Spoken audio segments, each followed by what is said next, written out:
Guys, Veda number 19 for Keith Theodore's Veda 2019.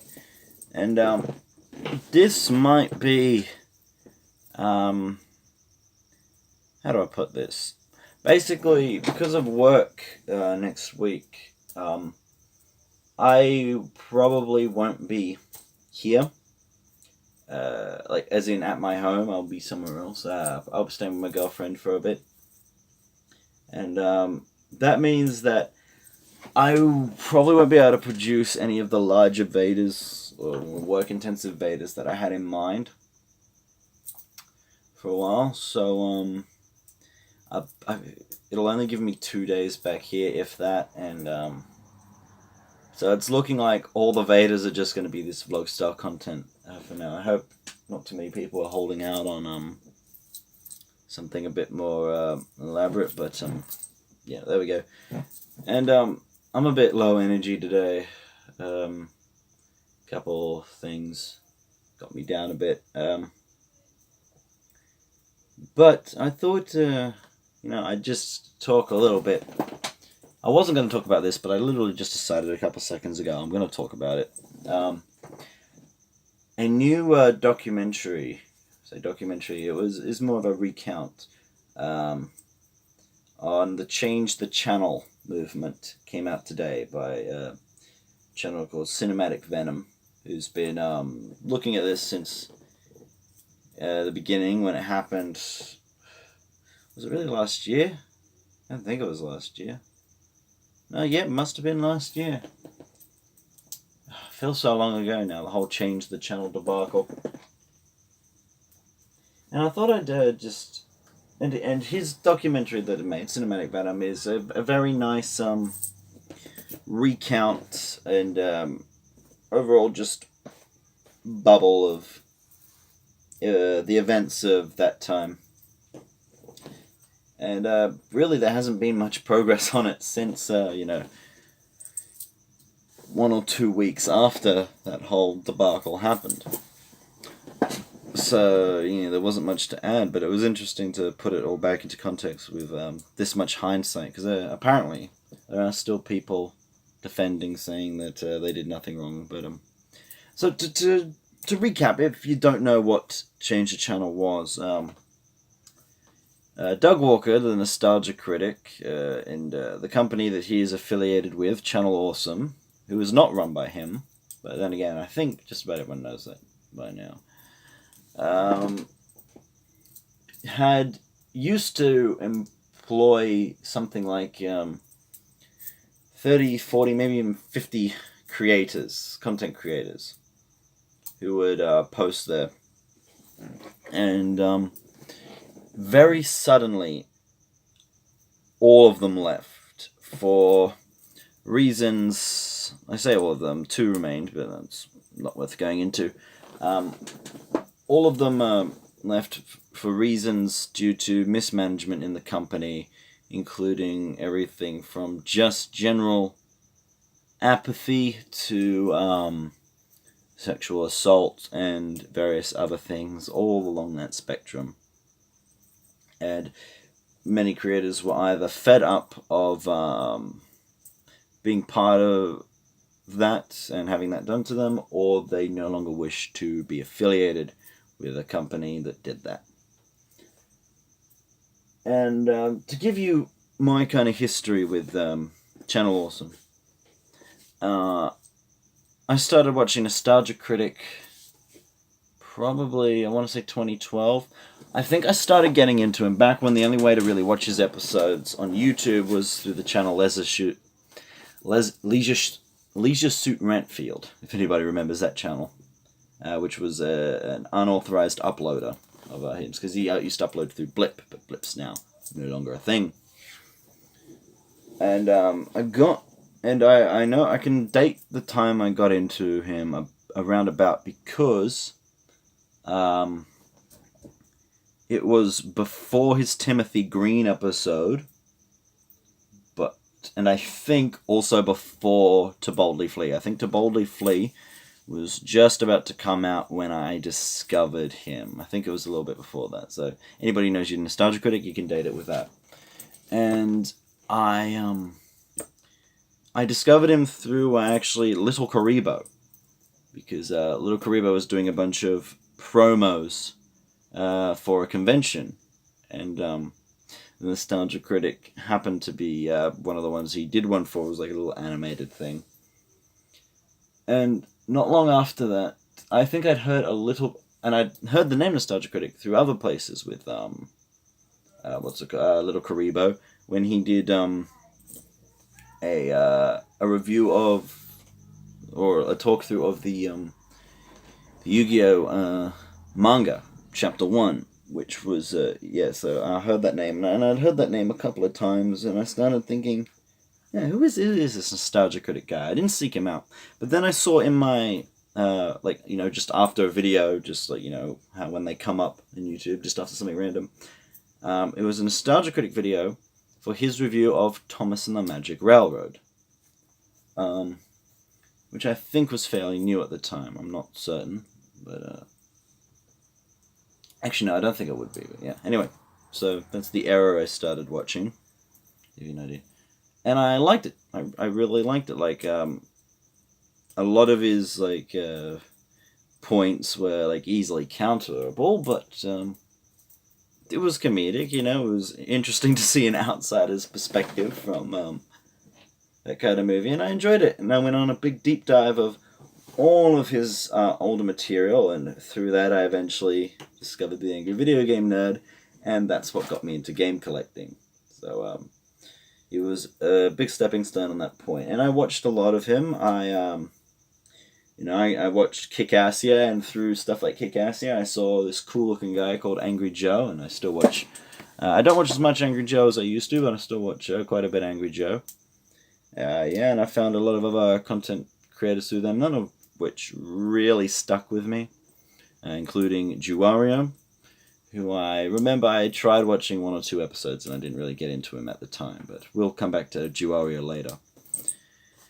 And, but it was around about a year before the whole change the channel thing, I think.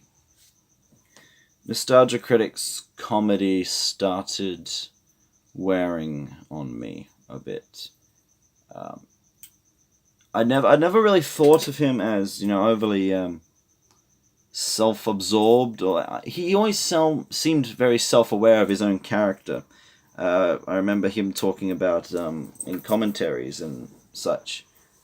He was talking about how he designed his character, the whole hipster look, and how that was sort of a parody of, that sort of thing, and the idea of he found it funny to carry the gun around all the time as part of the character, because it's funny to have the character be so insecure that they carry a gun around, which is a fairly political stance to take in America these days. Back then, not quite as much. So I enjoyed it, but his comedy started grating on me. I think a lot of it started when he got into the new location. He seemed a lot more unself-aware, like he could do no wrong, if you see what I mean. And he started in much the same way I fell out of love with CinemaSins. He started making more nitpicky problems, if that makes sense. And I know it was always part of his comedy that he blew over the top, and that was the joke, but you can't just do hyperbole for 10 years and it still be funny. You've got to evolve that a bit, and that it started wearing. One of the first jokes he made, which really irked me, on a level that was beyond that sort of thing, was a joke during his AI review, which was a fairly decent review, all things considered. That was back in the time when the comedy wasn't quite, like his presentation wasn't quite wearing on me as much, but it was a joke about near the end, they were doing the whole TMZ thing, and if you don't know the episode, I'm sorry, but you won't have any context for this, and I'm not going to give a full amount of context, but, he was, showing off things for the people to be ashamed about, the TMZ people, just random things, and one of them was cross-dressing. He presented someone cross-dressing in a very stereotypical and I'd say kind of insulting way, insensitive, and that really irked me. Sorry,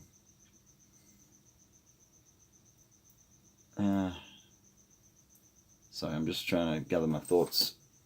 And the next two times where that was just a joke. At the end of the day, cross-dressing is funny, so I can see where it comes. But the way he did it, it wasn't good. The two times I started thinking he might be creatively and critically full of shit was two comments made during the Avatar Last Airbender vlogs, a series which I very much enjoyed. He went through all the episodes of Last Airbender and Korra, which were very well timed. He did one episode a day, and I watched it with him. I watched a bunch of episodes. I watched his vlogs every day, and I very much enjoy hearing his opinion. And I think he had a good opinion. But two episodes during the Korra playthrough irked me when he was with his brother for those ones. I can't remember which one he said first, but at one point they were talking about SpongeBob. And he dismissed, and Rob was doing it a lot too, his brother Rob. And they said, they made fun of people saying that SpongeBob had gone downhill. And that is very dismissive. They said it in a very dismissive, very derisive way. They did an impression of like, oh, SpongeBob has really gone downhill. And well, I mean, freaking hell, it's like, I know the whole kids show argument is such a thing, but there are good kids shows out there, and I will defend well-written, well-produced children's entertainment to the fucking hilt, because I believe it is very important. And recently, because I've been writing and editing, I've had a bunch of SpongeBob on in the background, and I tell you what, like, I've watched season 2, season 3, season 4, season 7, bits of season 1. And I just watched season 8 the other day, and that is the first time in a long time. It's the first time since my second watch through of the Buzz Lightyear movie that I have stopped what I was watching right in the middle because of how crap it was. It was just so poorly written, and the originals were so good. They really are. But I could do a whole episode on SpongeBob, but I won't, because that's not the main point we're talking about right now. I should keep going. And the second one was when they talked about the Korra Season 4 clip show. And his video amounted to, who cares about this episode, it's a clip show. Especially when this person is affiliated, or has been affiliated at times, with someone like Little Karibo. And I'm sorry if you're watching, you don't know who Little Karibo is, you don't know what a bridging is, and you don't know that episode of Korra. Again, no context, but please hear me out. I'm getting to more general stuff soon. That clip show was potentially the most important clip show episode, the most culturally significant clip show episode in all of anime. And before anyone says anything, I know Avatar is not technically anime, but here's the thing. It's animated by a studio in Korea where proper Japanese anime is done. While a lot of the story elements and art design and pacing is done in a very Western way, the similarities and crossovers with both the fan base and stylistic choices between it and anime are too numerous to really count it as completely separate. And I regard this as being part of anime because it was the first clip show to reference and borrow directly from the abridging community. No other anime has ever been so open to that. It was basically an abridged episode. It used the exact, one section of it, at least. It was only like a 5-minute section, but it used the same techniques, the same pacing, the same stylistic as abridged anime, and that is a huge thing that I don't think enough people talked about, because I don't think everyone realized, because it wasn't that. But yeah, moving on. So those are the two things that I thought was critically full of shit, and I can't really remember much for the episodes leading up to Change the Channel, but my overall feeling was just that it was starting to be a slog to watch through that, and it wasn't as entertaining to watch them every week. Then Change the Channel happened. We all know what happened with Change the Channel. And at that point, I decided to cut it out. At that point, I was mostly watching Suede stuff. That dude in the Suedes, I think, was it the Pokemon recaps? Yeah, there was the Animania stuff, which is brilliant. And there's the Pokemon recaps. That's the stuff I was most watching on the Channel Awesome site. So with him leaving, I just decided, let's unsubscribe from that. This is some terrible shit that's going down. I read that full document. I read the full Change the Channel Google Doc. And, I suspect some stuff might be a little trumped up. All the serious stuff, I don't have much doubt about. Then the bombshell came. And I've probably got quite a few subscribers still with me today who were there when that bombshell came.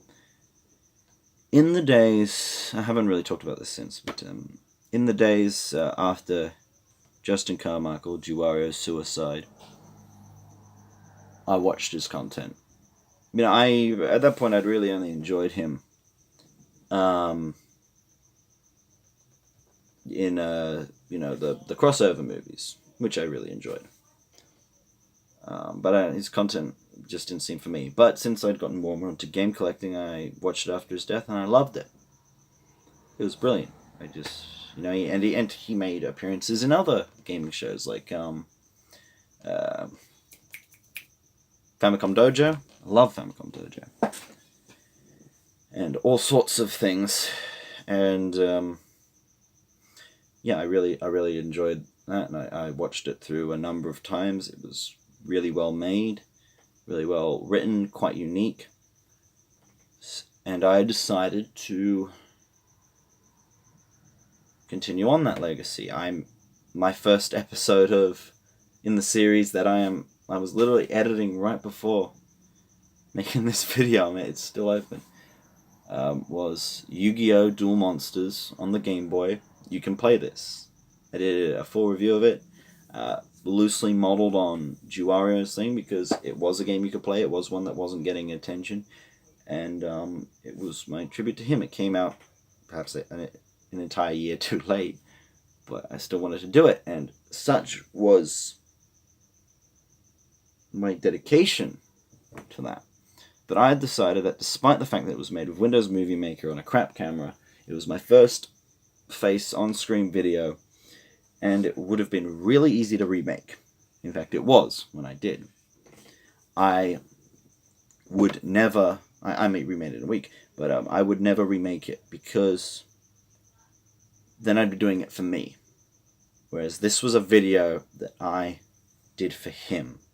I really like Yu-Gi-Oh! Yu-Gi-Oh! Is my passion, but this is a video I did for him. So you can play this, and I always wanted... And even if the rest of the videos did well, I wanted people to come back to that first one and just see it for him. It doesn't make sense. Surely you'd want to do that. But in my head, that's just how I did it. And I would never monetize that, because it was a tribute. You can play this tribute right in the title. And that was my first on-screen video. It's unlisted now. It's available in a couple of links in some different videos. It's unlisted now because it was revealed during the Change the Channel, the bombshell, that Juwario was a pedophile. He was a pedophile, and he was a groomer of young girls. The existence of a groomer had been revealed sometime before that, a few days before, but it had been worked out who it was. I went on to the dying Channel Awesome forum one day, just because, I wanted to, out of sick fascination of seeing everything burn and keeping up to date with the burning. And someone posted on the forum, "Hey guys, I was the one, just so you know, I was the one who leaked that Juario thing."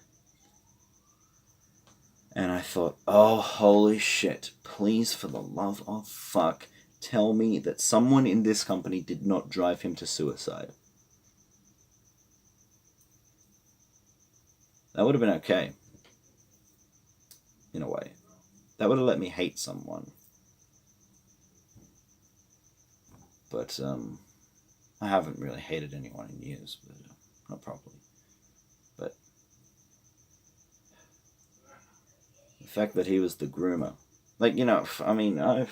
I'll admit it. Like, I was thinking in my head, I was trying to work out who the groomer was. I was going through the list of content creators, going, this guy hasn't done much. Is that because he's been found out? I won't tell you who I suspected. But there were people I suspected. And that's terrible of me. That's sick. That's judgmental and evil. Juario never came into my head. And there you go. There you go. It was him. He was the groomer. And that, I haven't really talked about that since, but that fucking destroyed me for about a week. Or more, because for like a year I had idolized him. I'd idolized him. I would have made a fucking idol of him if I could.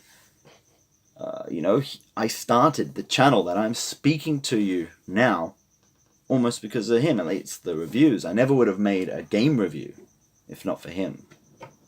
I never would have gone on to make Star Wars Is It Good? Star Wars Jedi Power Battles Is It Good? And which led on to the reviews I'm doing now. I never would have jump-started the Yu-Gi-Oh! Video game reviews that I'm doing now. I never would have collected all these Yu-Gi-Oh! Games if it wasn't for him.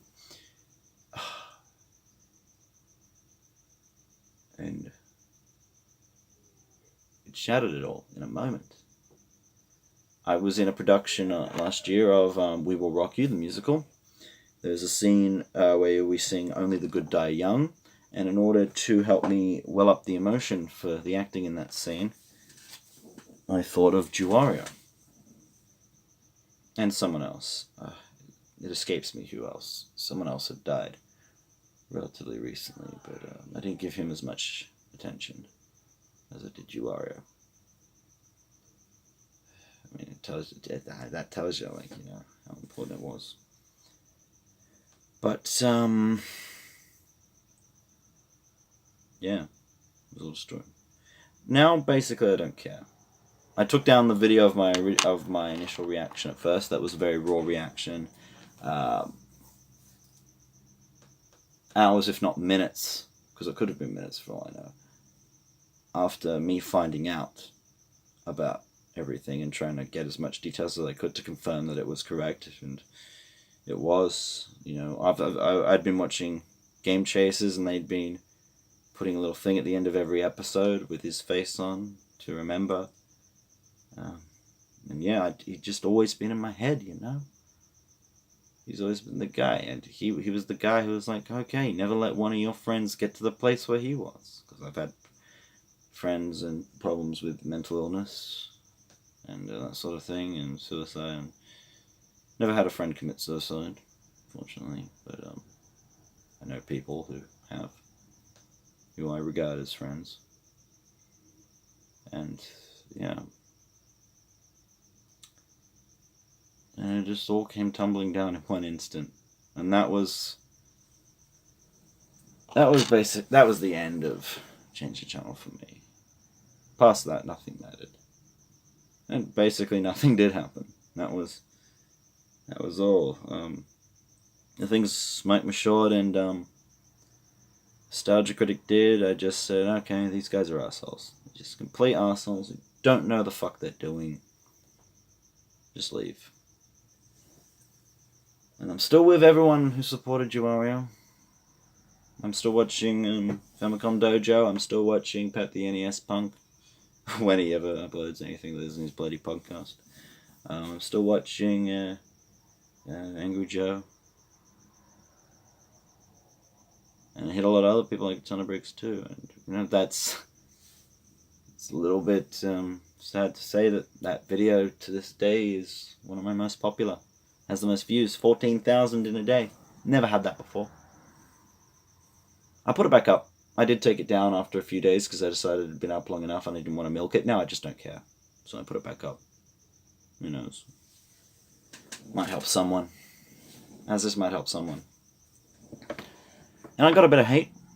One person, the one I remember, was saying, oh, by the way, you're going on. I was expecting you to be the one who was frickin' sexually assaulted, which is... I didn't delete anything. I did delete... I do remember I did delete at least one comment. And I don't think I deleted more. And that was because it was just someone, I don't know, calling me a faggot or something like that. I just said there's... this isn't the place for that kind of discourse, but I made a new friend that way from a commenter who said, hey, if you want to reach out and talk to someone, I thought, fuck it, what's the worst that could happen? So I reached out and I talked to them, and pretty cool guy.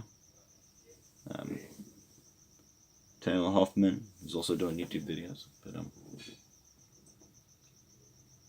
time has healed the wound a bit, and to be honest, I'm not really sure why Cinematic Venom has decided to reopen that wound now and put this back out into the world, but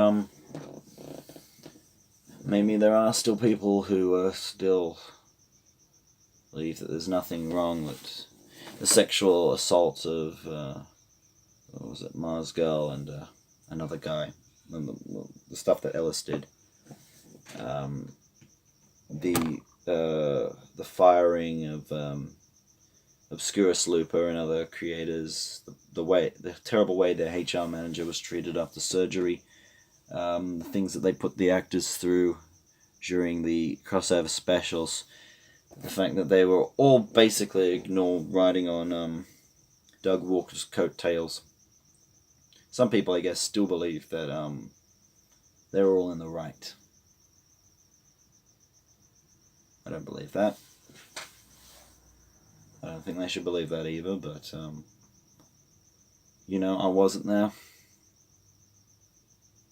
And but I do believe, having not seen the document in a while, I can say right now that I am confident that above 90% of that document is accurate, credible, and deserves attention, or deserved attention. You know, it's been a while. And that Doug Walker is not, and his content as a nostalgia critic is no longer worth my time, and neither is Tamara Chambers or Malcolm, I forget his name, or Rob Walker. And despite the fact that he gave me a lot of laughs, to be honest, that kind of hurts a bit. I can't really watch it anymore, not without knowing. I haven't tried to, honestly. I haven't touched Yora's videos at all since that happened. I've checked his channel. Still going. I suspect his wife or whatever didn't have the password, so is unable to lock it down or change anything up.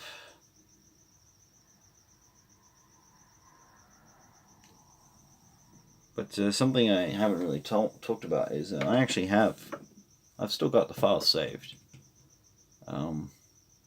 My first video, I was never actually going to be a game reviewer on YouTube. I wanted to be a movie reviewer. I basically wanted to be a copy of the Nostalgia Critic. I had a persona worked out called the Grig. I had a saying worked out exactly as the Nostalgia Critic had. My opinions direct to you was going to be it. And I filmed an entire episode. It was a basic episode. It was far too long, and it was on the Doctor Who television movie. And I had another one planned for the Fairly Odd Parent movie, which I think would have been pretty good if I'd made it. And I filmed the whole thing. I've still got the files. I never got around to editing it. Can't remember exactly what stopped me, but I never got around to it. Would have been a fairly simple affair in Movie Maker.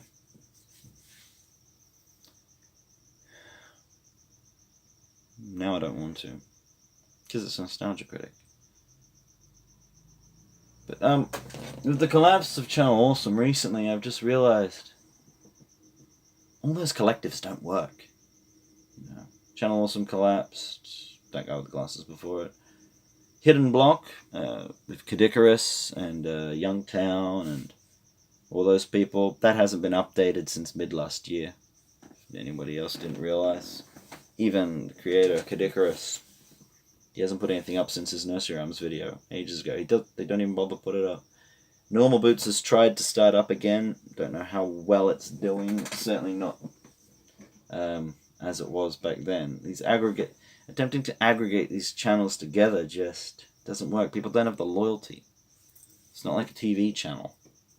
League of Super Critics. God, that was a frickin' disaster. Yeah, let's take Nostalgia Critic videos, which everybody have wanted on YouTube for ages, and let's put them on YouTube on this weird-ass fucking channel with all these experimental mini stuff, but let's cut them all down. Let's put our back catalogue up, cut down to like half the frickin' length with all the interesting bits cut out. Yeah, that'll work. People will want to watch that. That really was a stupid fucking idea. I don't understand. But anyway, I think I've talked on long enough. It's been a bit of an emotional one. I might record one immediately after this, because I do need to bank up some videos tomorrow. I'll try and get another live stream by the time we're done. I'll try to make one of these damn videos the Yu-Gi-Oh! DM4, but yeah. I also want to do a video on the state of the channel, saying how we're going. And, some other videos maybe I'll do. I'm not sure. I've actually got a list in front of me of topics I was thinking of talking about. Showing off my most valuable games. The collapse of Elite 3. Fuck. No, I won't do that one. I did want to talk about Elite 3 and their collapse. But, I think change the channel is enough of that sort of thing for now.